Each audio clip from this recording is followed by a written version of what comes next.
pamalandong sa pulong sa Dios sa kabuntagon. Sliced bread, dawata ug kana ang pulong sa Ginoo. Karon adlong Domingo, gipahinumduman kita isip mga Kristohanon nga magkayusa kita diha sa atong pagdaig ug pagsimba sa Ginoo. Ang gipangayo kanato mga sa kaoras o duha lamang kaoras diha sa atong tiningob nga pagpundok, diha sa atong pagdaig isip Kristohanong katilingban aron kita mahiusa diha sa atong pagsimba sa Ginoo, atong pagpadayag sa atong dakong pagtuo kaniya ug pag-ila sa iyang dakong gugma ug kaayo nga gipaambit alang kanato. Busa panahon sa Domingo, panahon usab og dakong awhag alang sa pagtambong sa santos nga misa o sa santos nga Eucharistia.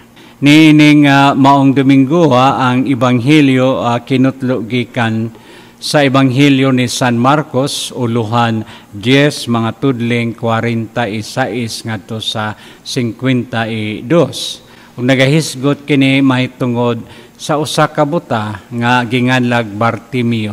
Ang buti pasabot niini siya anak ni Timeo. Kay diya sa Hebrewhanon nga pulong ang bar nagapasabot man nga anak, no? So Bartimeo siya anak ni Timeo. Kay lagi sila wala man magdala og apelyido, ang ilang gidala mao man ang ngalan sa ilang ginikanan o ngalan sa amahan. Si Bartimeo mao ang ngalan niining maong buta. Og siya nakamatikod nga si Jesus moagi adtong dalana. Sa matag adlaw siya nagapundo niya ng maong dalan aron sa pagpakilimos. Kay siya usa ka buta, ang iyang pangita mao lamang ang pagpangayo o pagpakilimos gikan sa mga katawhan. Sa dihang nakamatikod siya nga si Jesus moagi ni atong dapita, misinggit siya. Miingon siya, Jesus nga taga Nazaret, kaluy iintawon ako. Kaliwat ni David, kaluy iintawon ako.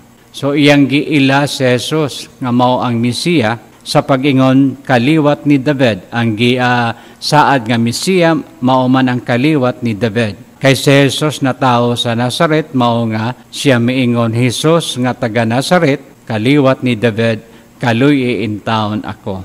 Apan daghan sa mga tao nga tuwa didto mikasaba kaniya tungod kay siya misinggit og langas kaayo na disturbo ang uban sa iyang kusog nga tingog ug sa iyang singgit, busa gibadlong nila siya aron nga mohilom. Apan misamot hinuon ang iyang pagsinggit, busa si Jesus mingon tawga siya og gipangutana siya ni Jesus, unsay imong tuyo ang gustong ipabuhat kanako?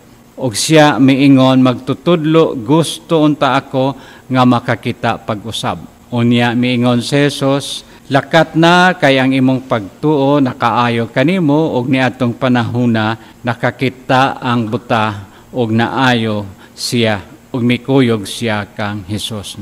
Pagkanindot niining maong larawan kay kining buta, tingali siya usa ka buta sukad sa iyang pagkabata, unya karon naayo siya ug ang una niyang nakita mao ang panagway sa Ginoo, ang panagway ni Jesus. Busa sa dihang gitawag siya ni Jesus nga moduol kaniya, milukso siya, mitindog siya og iyang gisalibay ang iyang kupo og midagan siya paingon kang Jesus.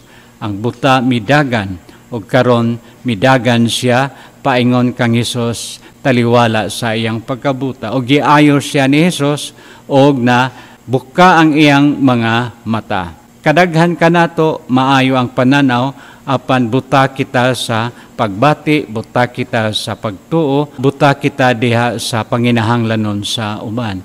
Busa magampo kita sa Ginoo nga unta hikapon niya ang atong buta nga mga mata. Mata sa kasing-kasing, mata sa huna-huna, mata sa diwa o sa atong espiritu. Ayuhon niya kita aron nga unta ang atong pagtutok kanunay naa punting sa Ginoo nga mao ang naghatag og kaayuhan kanatong tanan. Ang Dios manalangin kaninyo og maayong buntag pag-usab. Sliced Bread Dawata ug kana ang pulong sa Ginoo.